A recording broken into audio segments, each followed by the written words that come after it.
Hello students, welcome back to the Tantri Sir Physics classes, and here is one more problem on rotation. Presently I am doing problems on rotation, advanced level problems, and these questions are game changers if you concentrate on these questions and make each question a project for yourself and analyze the things and make a threadbare analysis of a question, and you will learn so many things within a single question. Let me pick up the question. And I want to tell you here, I pick up the questions from Arado. Sometimes I modify the questions. And I also sometimes pick up the questions from Pathfinder. And sometimes I modify a question a little bit because the Russian terminology is different from our terminology. I change some, suppose the Russian books, when they say find velocity, when in some Russian book you see find velocity, they mean speed. Suppose in some Russian book you are asked to find a question, and finally you are asked to find what is the average velocity? Yeah, what is the velocity now? A question is framed like that. When in a Russian book you see find velocity, they mean find speed. वो हमारा speed होता है.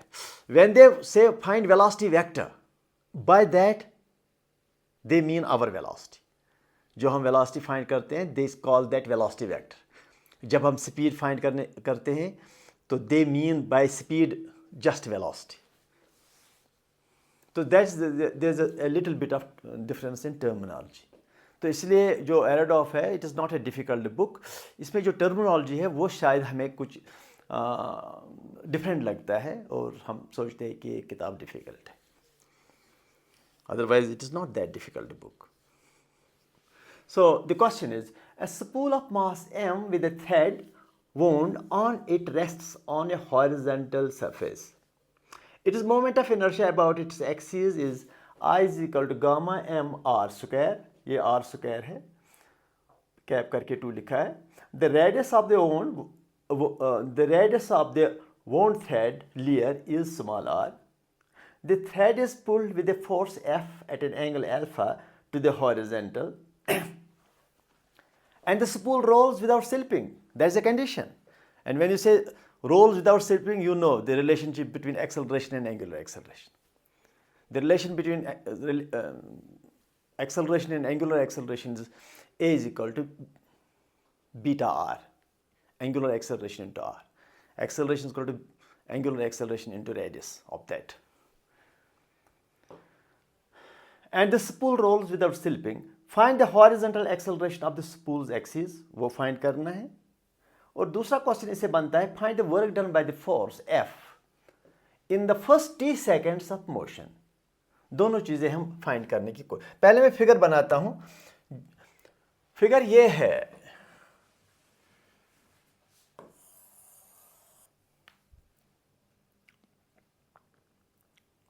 या figure हम यहां बनाएंगे. Let us keep that space for the question. Figure हम ये बनाएंगे.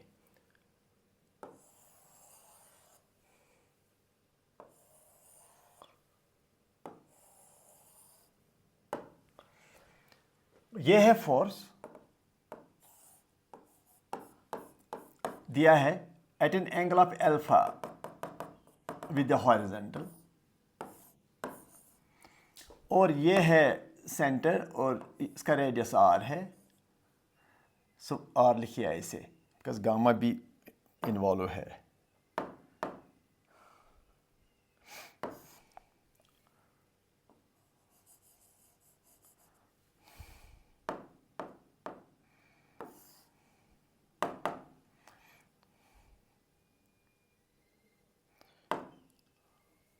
और ऐसे हम लिखेंगे, ये ओ है. ठीक. और ये रेडियस, पूरा इसका रेडियस आर है. Right. Okay.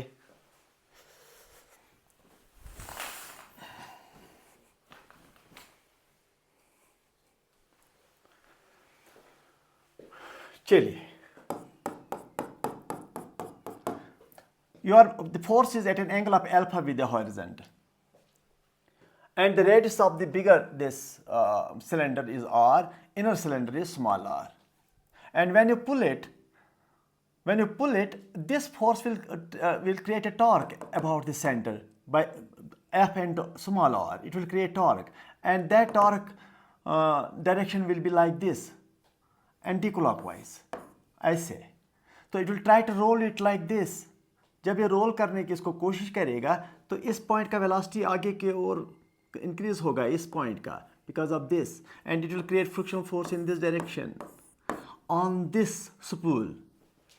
So the force is like this. It will create torque anti-clockwise, and anti-clockwise torque will make the point here to move in the right direction, and that will create the friction force in the left direction. ठीक, okay. और ये R है. Now this torque will also create, this force, friction force will also create torque, but this will create torque in this direction, clockwise, this anti-clockwise, but overall torque will be clockwise, because if we suppose this moves in the forward direction, if we suppose this moves in the forward direction, that means the net torque should be clockwise, and net torque to be clockwise, let me suppose the angular acceleration due to that torque is beta, because alpha is here for the angle. ठीक, तो अब इस force के दो pieces कर दीजिए. ये तो हो गया F cos theta, F cos alpha, और ऊपर वाला जो कंपोनेंट है that is F sin alpha. We don't need this. अगर हमें वर्टिकल में कोई मोशन होता तो अब हम ये F sin अल्फा भी कंसिडर कर लेते, लेकिन वर्टिकल डायरेक्शन में कोई मोशन नहीं है इस स्पूल का. सो उसमें ये कि नॉर्मल रिएक्शन जो है, नॉर्मल रिएक्शन जो अर्थ से उसको मिलेगा ऊपर की ओर, normal reaction plus F sin alpha is equal to mg, जो नीचे की ओर फोर्स होगा. तो torque will not be created, torque will not be created by this mg. Torque will be created only by this F. Torque will be created by the F, right? पूरा F जो है वो torque produce करेगा, और ये friction force भी torque produce करेगा. Let me write down the equation. Those equations which are simple to write. Simplest of all. Newton's law लिखिए आप. Apply Newton's law in the forward direction, in the x direction. So Newton's law in the x direction is F cos alpha, this force minus frictional force is equal to MAC. इस point का, या इसको axis समझो, ये axis आगे जा रहा है या पॉइंट C आगे जा रहा है, एक ही बात है.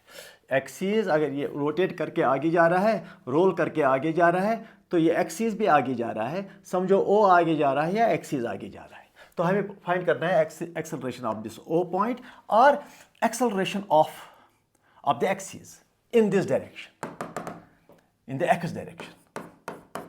ठीक, it is now acceleration in the x direction, F cos alpha minus frictional force, right? Okay. This is one equation. This is Newton's law equation. Second equation, torque produced by the different forces. What is the torque produced by this force, and what is torque produced by this force? Torque, net torque is in clockwise, therefore torque proves that the frictional force is supposed to be more.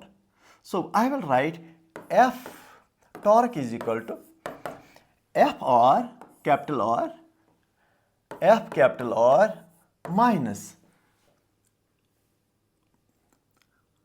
RF, F small r, small rf.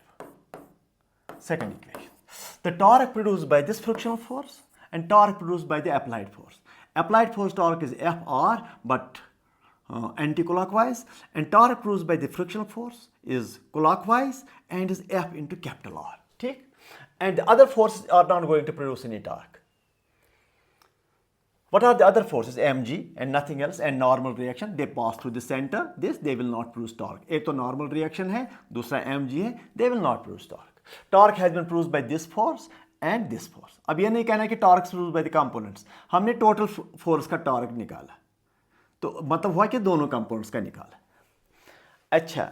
Now ये तो हो गया आई alpha, आई beta यहाँ लिखिए, moment of inertia into angular acceleration is equal to F R minus R F. ठीक, अच्छा, तो ये मोमेंट ऑफ इनर्शिया दिया है gamma times M are square, ये दिया हुआ है क्वेश्चन में, आप देख सकते हैं moment of inertia gamma m are square, ठीक, is equal to F R minus small r F. ठीक, f are minus small r f. अब मैं इस एफ को यहां सबस्टिट्यूट करूंगा, यहां से इस एफ को सबस्टिट्यूट करूंगा और शायद आगे जाकर मुझे ये एक्सेलरेशन मिलेगा, ये ए एक्सेलरेशन मिलेगा। ठीक, तो using first equation in the third equation, use first equation in the third equation. First equation से मैं एफ निकालूंगा फ्रिक्शनल फोर्स, और वो मैं यहां पर थर्ड इक्वेशन में यहां सबस्टिट्यूट करूंगा। तो कैसे करेंगे, शाबाश, तो it is gamma m are square beta is equal to, हाँ क्या है, एफ आर, चलो पहले लिखते हैं f are minus f small are.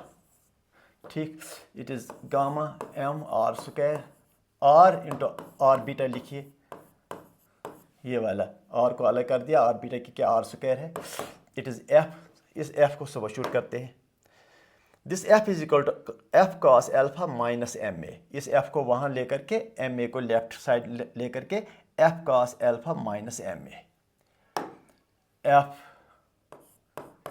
Cos alpha minus M A X भी लिख सकते हैं, ए सी भी लिख सकते हैं, जो मर्जी लिखो, into R minus F R. This is acceleration of the centre of mass in the x direction, उसको मैंने ए ही लिखा, ए एक्स भी लिख सकते हैं, ए सी भी लिख सकते हैं, कोई बड़ी बात नहीं। ठीक, अच्छा, या ए भी लिख सकते हैं, जो मर्जी लिखो। ठीक, चलो, it is gamma m r, ये भी ए है acceleration, because the body is rolling body में acceleration of centre of mass is r beta, radius of the spool into angular acceleration, that is f cos alpha minus ma, और multiply यहाँ भी करो minus f small are. अब ये left में transfer कर दो, इस चीज़ को लेफ्ट में ट्रांसफ़र कर दो, इट इज़, और ट्रांसफ़र करने के बाद एम आर को कॉमन निकालो, नहीं एम आर ए को कॉमन निकालो, एम आर ए को कॉमन निकाला, ये है गामा, और एम आर ए यहाँ पर है तो +1 हो गया क्योंकि सारा कॉमन है, इज इक्वल टू, यहाँ एफ कॉमन निकालो इन दो में, that is R cos alpha minus small are. ठीक, तो अब एक्सेलरेशन यहाँ मिल जाएगा, acceleration is equal to F R cos alpha minus r divided by what? Yes, a m r gamma plus 1, m r gamma plus 1, ये r small r लिखना चाहिए ताकि it is not confused with this gamma, ऐसे। ठीक, अब r से divide करो ऊपर वाले इक्वेशन को, इसको r से डिवाइड करो यहाँ भी और यहाँ भी, तो हो जाएगा a is equal to f times cos alpha, क्योंकि आर डिवाइड किया इसको, minus r by r divide by m times gamma plus 1। तो इसको मैं ऐसे लिखूंगा यहाँ पर, a equal to, yes, f times cos alpha minus r by r divide by m times gamma plus 1। Answer हो गया, आंसर इसका देख सकते हैं, answer f times cos alpha minus r by are, F times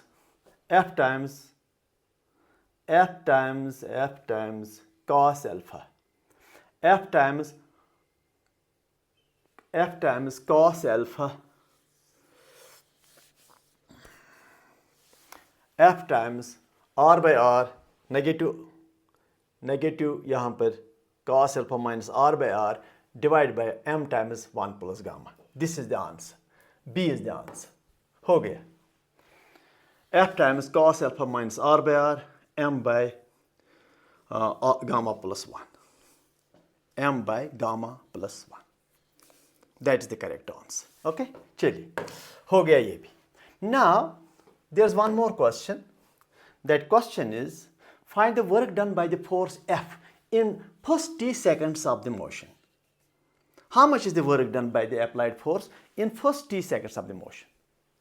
ये applied force जो हमने किया है, apply जो हमने force किया है, उसने कितना काम किया? How much work it has done in the first t seconds? In the first t seconds. इस force ने how much this force has done? Because it now moves in the forward direction. There is an acceleration A. अगर acceleration है तो इसका speed बढ़ जाता है. अगर speed बढ़ जाता है, roll भी होता है, तो कितना work हुआ in first t seconds? That's all. Because of acceleration, its speed will increase. Speed increase होता है तो omega भी increase होगा. Because in rolling v is equal to r omega. अगर v increase होगा तो omega भी increase हुआ. तो जो काइनेटिक एनर्जी है वो ओमेगा की वजह से भी इंक्रीज होगा और v की वजह से भी इंक्रीज होगा. ठीक. So how to find that, how to find the answer. फिलहाल आपको एक्सेलरेशन तो मिला है, F cos alpha minus R by R M divide by M gamma plus 1. ये याद ही रखो ताकि मैं इसको यूज करूं. चलो आगे. तो kinetic energy work done in t seconds by applied force.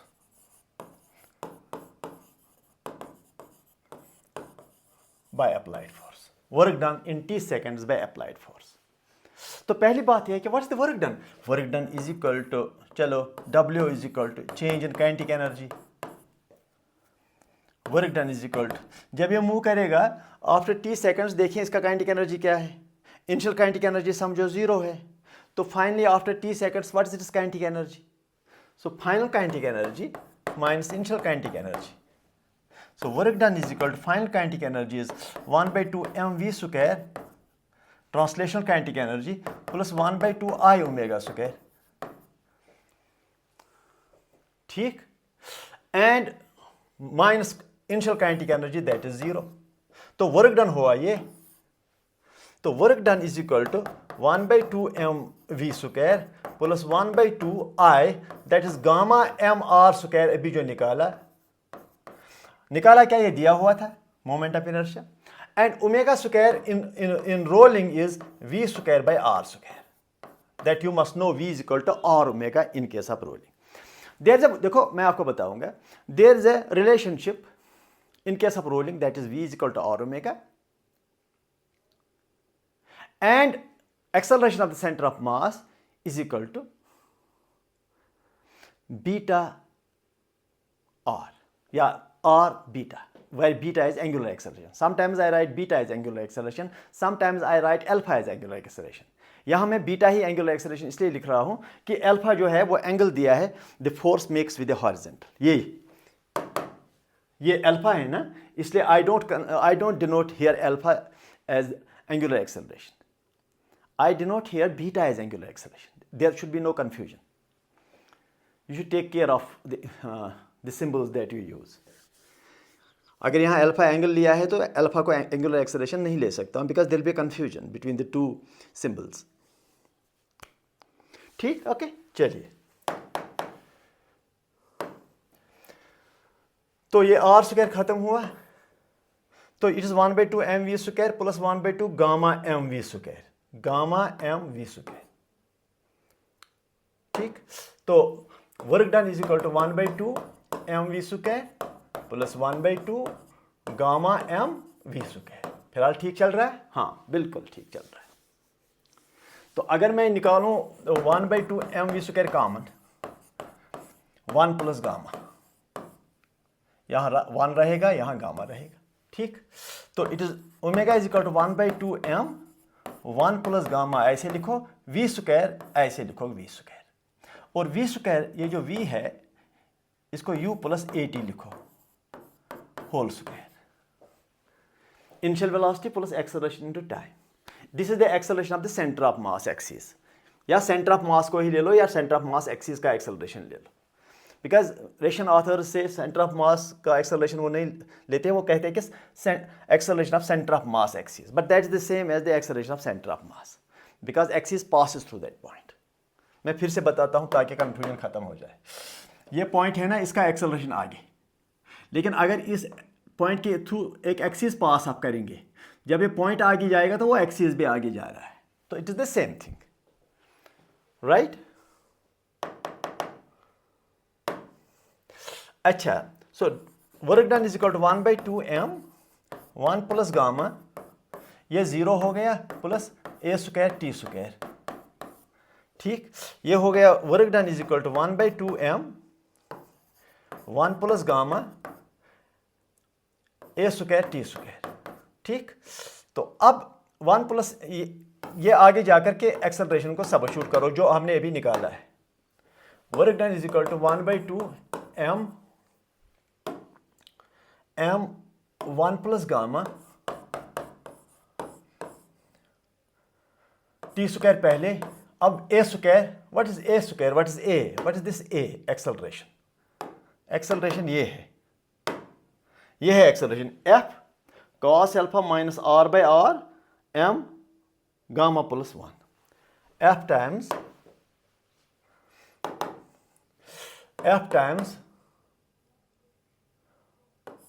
cos alpha minus r by r divide by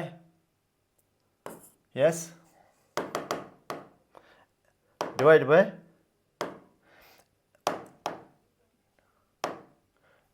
m 1 plus gamma whole square, क्योंकि एक्सेलरेशन स्क्वायर है, ये अंदर जाकर के एक्सेलरेशन है.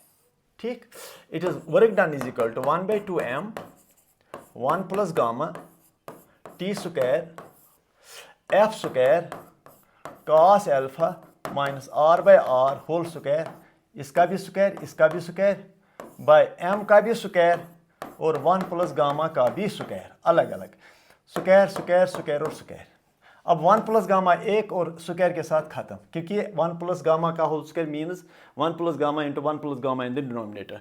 एक m खत्म हो गया एक m के साथ, तो आपको वर्क डन मिला 1/2m नीचे f स्क्वायर ऊपर cos alpha minus r by r whole square, T square साथ में ये वाला भी,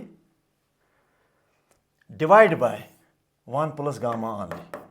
Answer. This is the answer. This is the answer. Work done is equal to 1/2m f square applied 4 square cos alpha minus r by r whole square t square by 1 plus gamma. तो देखते हैं answer. 1/2m ये है 1/2m 1 plus gamma r minus cos alpha का square. That is the answer. हो गया answer. So this was a question of advanced level which I solved. 2 questions were formed out of this paragraph type question.